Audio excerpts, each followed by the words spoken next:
മഹത്തായ വർണ്ണമനോഹരമായ മഴവിൽ മനോഹാരിത കൊണ്ട് അനുഗ്രഹീതമായ ലോകത്തെ ഏറ്റവും വലിയ മതേതരത്വ രാജ്യമാകുന്ന ഇന്ത്യ, ഈ രാജ്യത്തിന്റെ സ്വാതന്ത്ര്യത്തിന്റെ ശുദ്ധവായു നമ്മൾ ശ്വസിക്കുകയാണ്. സുന്ദരമായ മനോഹരമായ രാജ്യത്തിന്റെ സ്വാതന്ത്ര്യം നമുക്ക് കിട്ടി. വെള്ളക്കാരെ നമ്മളെ പുറത്താക്കി, അല്ലേ? വെള്ളക്കാരെ പുറത്താക്കി, ഒരുമിച്ച് നിന്ന് വെള്ളക്കാരെ നമ്മളെ പുറത്താക്കി. ഇനിയും നമ്മൾ ഒരുമിക്കേണ്ടിയിരിക്കുന്നു. എന്തിനാ വെള്ളക്കാരെ പുറത്താക്കാൻ എല്ലാവരും ഒരുമിച്ച് നിന്നു. ഹിന്ദുവും മുസൽമാനും ക്രിസ്ത്യനും എല്ലാവരും ഒരുമിച്ച് നിന്നു വെള്ളക്കാരെ പുറത്താക്കി. ഇനിയും നമ്മൾ ഒരുമിച്ച് നിൽക്കണം കൊള്ളക്കാരെ പുറത്താക്കാൻ. വെള്ളക്കാരെ പുറത്താക്കിയതുപോലെ കൊള്ളക്കാരെ പുറത്താക്കണം. രാജ്യത്തില് അവസ്ഥ പരിതാപകരമാണ്. രാജ്യത്തിന്റെ മഴവിൽ മനോഹാരിത കെട്ടുപോയി. വിഭജനത്തിന്റെ 78 വർഷം എന്ന് പറഞ്ഞ് പരിചയപ്പെടുത്തി.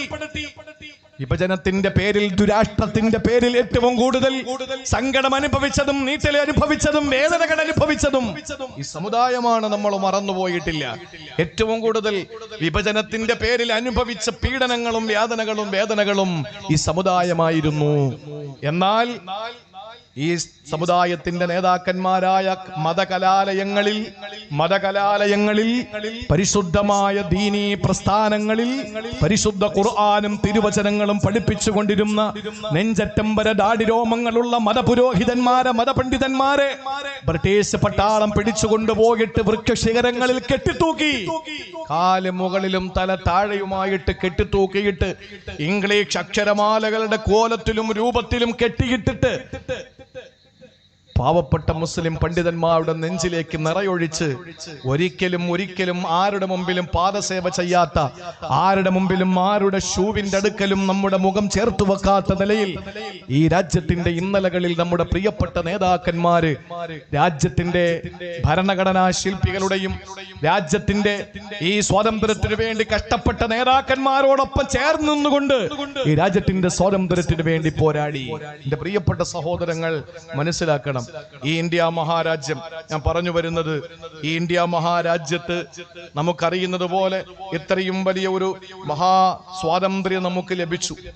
എത്ര വളരെ സന്തോഷമാണ്. ഈ പരിശുദ്ധമായ നമ്മുടെ മണ്ണ്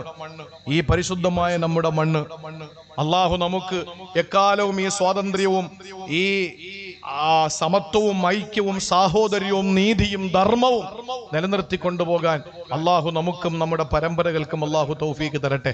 എത്ര മനോഹരമായ രാജ്യമാണ് പ്രിയപ്പെട്ട സഹോദരങ്ങളെ. വിശുദ്ധ ഖുർആൻ, ഞാൻ പറഞ്ഞത്, വിശുദ്ധ ഖുർആൻ ആര് മുറുകെ പിടിക്കുന്നുവോ ആ മുറുകെ പിടിക്കുന്ന ഒരുത്തനും പരാജയപ്പെട്ടു പോകില്ല. ഞാൻ പറഞ്ഞല്ലോ, ഈ പ്രവിശാലമായ ഇന്ത്യ മഹാരാജ്യം, ഈ രാജ്യത്ത് ഏതെങ്കിലും ഒരു ഭരണാധികാരിയുടെ ഭരണം കിട്ടിയെങ്കിൽ എന്ന് ഈ രാജ്യത്തിന്റെ രാഷ്ട്രപിതാവ് കൊതിച്ചിട്ടുണ്ടെങ്കിൽ അത് ആരുടെ ഭരണമാണ്? ഖലീഫ ഉമറുൽ ഫാറൂഖ് റളിയല്ലാഹു അൻഹുവിന്റെ ഭരണം. ആലോചിച്ചൊക്കെ, ചെറിയ കാര്യമാണോ?